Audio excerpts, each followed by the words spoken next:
بسم اللہ الرحمن الرحیم۔ السلام علیکم ورحمۃ اللہ وبرکاتہ۔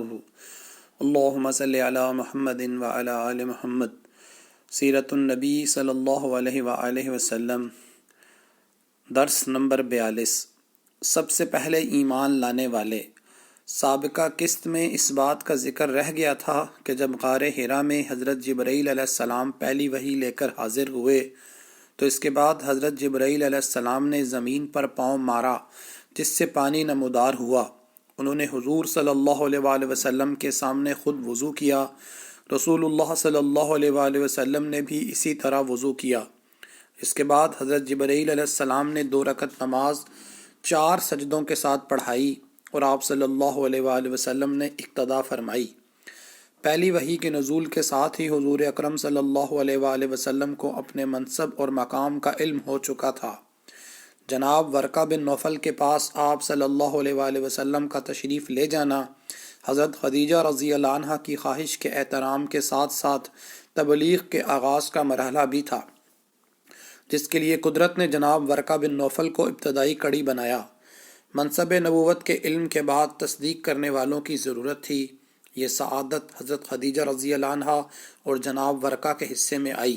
جب آپ صلی اللہ علیہ وآلہ وسلم گھر لوٹے اور نزول وحی کا ذکر کیا تو حضرت خدیجہ رضی اللہ عنہ نے دلجوئی میں آپ صلی اللہ علیہ وآلہ وسلم کے اخلاق عالیہ بیان کیے، تسلی دی کہ اللہ تعالیٰ آپ صلی اللہ علیہ وآلہ وسلم کو ہر آفت سے محفوظ رکھے گا۔ مزید کہا کہ اس ذات کی قسم جس کے قبضے میں خدیجہ کی جان ہے، آپ صلی اللہ علیہ وآلہ وسلم بے شک اللہ کے نبی ہیں۔ بشارت ہو کہ اللہ تعالیٰ آپ صلی اللہ علیہ وآلہ وسلم کے ساتھ سوائے خیر کے اور کچھ نہیں کرے گا۔ جو منصب آپ صلی اللہ علیہ وآلہ وسلم کے پاس آیا ہے وہ حق ہے۔ یقیناً آپ صلی اللہ علیہ وآلہ وسلم اللہ کے رسول برحق ہیں۔ جناب ورقہ بن نوفل نے تصدیق بھی کی اور جذبہ نصرت کی آرزو بھی۔ اس کے چند دنوں بعد جناب ورقہ کی وفات ہو گئی۔ چونکہ انہوں نے آپ صلی اللہ علیہ وآلہ وسلم کی نبوت کی تصدیق بھی کی اور جذبہ نصرت کی آرزو بھی، اس لیے اکثر سیرت نگار آپ کو صحابی کے مرتبے پر فائز سمجھتے ہیں۔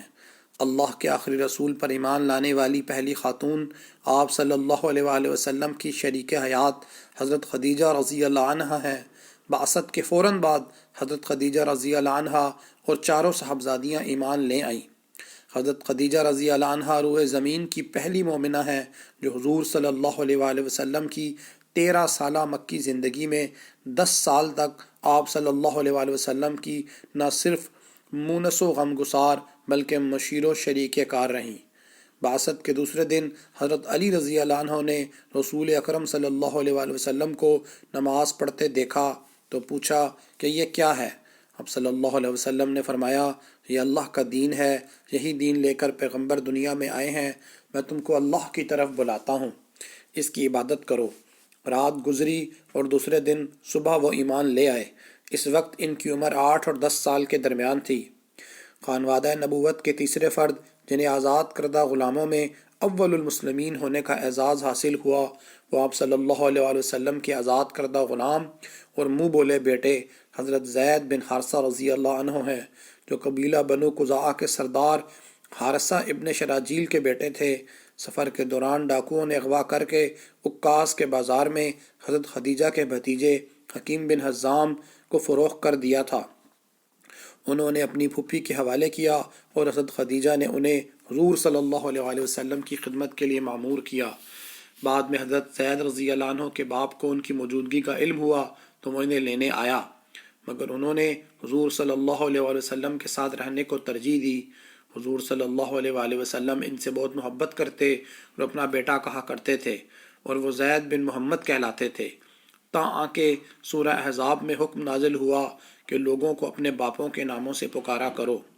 ان کی پہلی شادی حضور صلی اللہ علیہ وآلہ وسلم کی کنیز ام ایمن رضی اللہ عنہ سے ہوئی، جن سے حضرت اسامہ رضی اللہ عنہ پیدا ہوئے۔